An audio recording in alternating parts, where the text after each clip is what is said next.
Welcome to the investing video.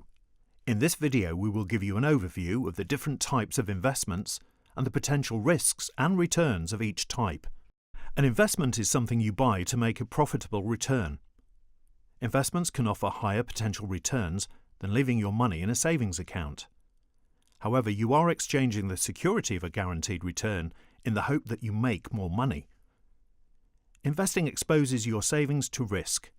There is a chance you could end up with less than you put in, and in very extreme cases, you could lose all your money.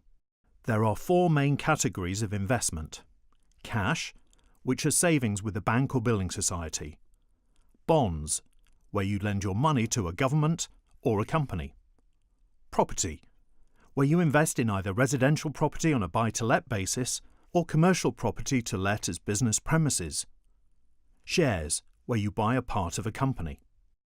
There are also other non-traditional investments including antiques, art, classic cars, wine, currency and commodities such as oil and gold. These are sometimes referred to as alternative investments. Returns are the money you make from investments and can be made up of either income or growth. Income includes, for cash and bonds, the interest you receive; for property, the rent you receive from tenants; for shares, the dividends paid by the company, which is a company's way of sharing profits. The other way returns are generated from an investment is through the growth or shrinkage in value whilst you hold them. The difference between the value you paid for the investment and the price you sell it for is known as the capital gain or loss. If you sell the investment for more than you paid for it, you would make a gain or profit. If you sell the investment for less than you paid for it, you would make a loss. Investments always carry risk. There is no such thing as a risk-free investment. The amount of risk varies according to the type of investment you're putting your money into. The golden rule is that the higher the return you want, the more risk you'll need to take to try and achieve this return. This chart shows the amount of potential risk increasing from left to right, and the amount of potential return increasing as you move upwards. Cash is often considered to be the least risky way to save. However, by holding your savings in cash, you risk losing the buying power of your savings over time due to prices rising. This is known as inflation. Bonds. If you invest in bonds, the risk to your money is that the company or government that issued the bonds could get into financial trouble. In extreme cases, it's possible they can't pay back the initial investment. Bonds will typically offer a better potential rate of return than cash. However, this can vary widely depending on the company or government that issues the bond. Property.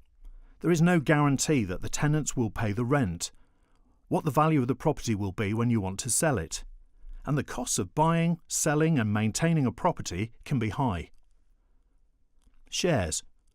Although historically shares have performed well over the long term, there is no guarantee that you'll make money at the time you need to sell.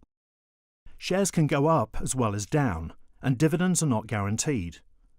Shares are generally seen as one of the most risky ways of investing money, but can also offer the best potential returns. If you're thinking of investing, you'll need to strike the right balance between risk and return for your situation.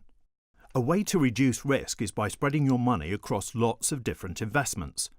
This is referred to as diversification, but can simply be put as not putting all your eggs into one basket. If you have a large lump sum to invest, you could do this by selecting your own investments and building a portfolio of different investments.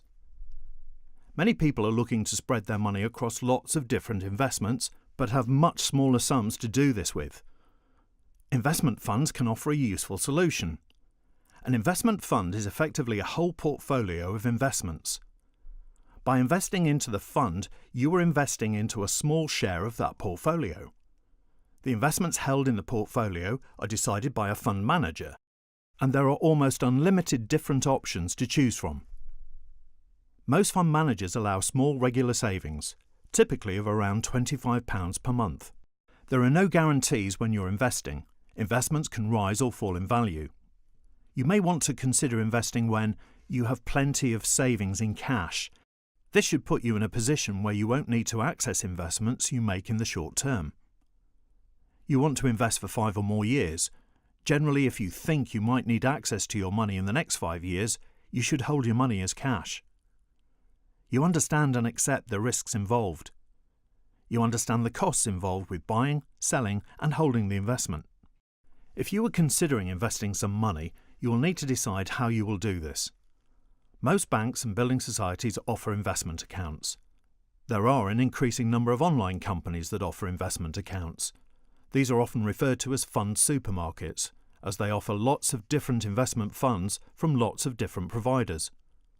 A financial advisor would be able to recommend whether an investment is suitable for you, and also search for the most suitable provider. An advisor can then offer ongoing reviews of the investments they recommend for you. If you're not looking for advice and are clear on the type of investment you want, you can go directly to a company that manages investment funds. Details of these options and further information on investing can be found on the Money Advice Service website, moneyadviceservice.org.uk.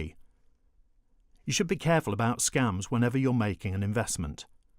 Investment scams are getting more sophisticated and come in many forms. A golden rule for investing is, if it sounds too good to be true, it probably is. The FCA offer more information on investment scams. Please visit fca.org.uk/scamsmart. Whichever method you choose, make sure you check the firm you're dealing with is on the FCA register at register.fca.org.uk. This is the end of the investing video. Please click the next steps below the video to learn more and use the knowledge checker to test your learning. Please be aware that this video is provided for illustrative purposes. It is not intended to be used for financial planning and does not constitute financial advice. Whilst every effort is made to ensure the accuracy of information contained in the video, it cannot be guaranteed.